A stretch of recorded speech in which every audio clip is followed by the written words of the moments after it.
wanna steal my heart. Claudine Wolf, you make me holler at the moon. Girl, you're a finest fish in this lagoon. I clear the now, you so beguiled, even though you act so vile. And Deuce has stone cold style. These are my boobs, my skeleton crew, a little strange, but so are you.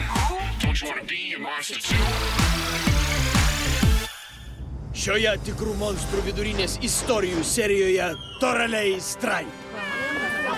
Toralei Stripe – viena žymiausių monstrų vidurinės mokinių. Šios vilkatės kerštas kelia siaubą net patiems kiečiausiams monstrų vidurinės mokiniams. Kas pavertė šią katytę tokią nuožmę?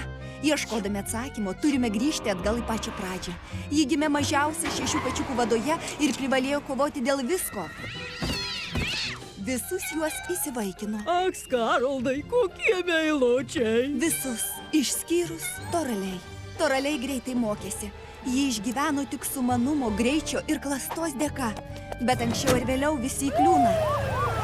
Ji pateko ten, kur ir dauguma benamių kačių – į aptvarą. Ten ji susipažino su sesutėmis vilkatėmis – Murksefone ir Meulodija. Kartu jos įvedė ten geležinę tvarką. Svarbiausia surasti pačius kiečiausius ir parodyti jiems, kas čia bosės.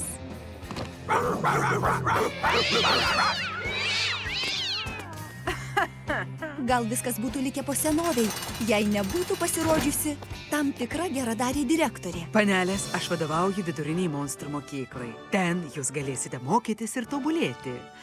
Jūsų vieta yra ten.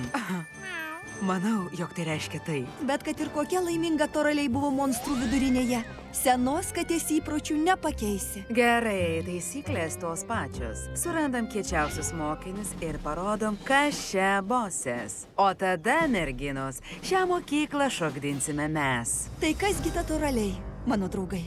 Turbūt niekada to nesužinosime. Čia buvo... Tikros monstrų vidurinės istorijos.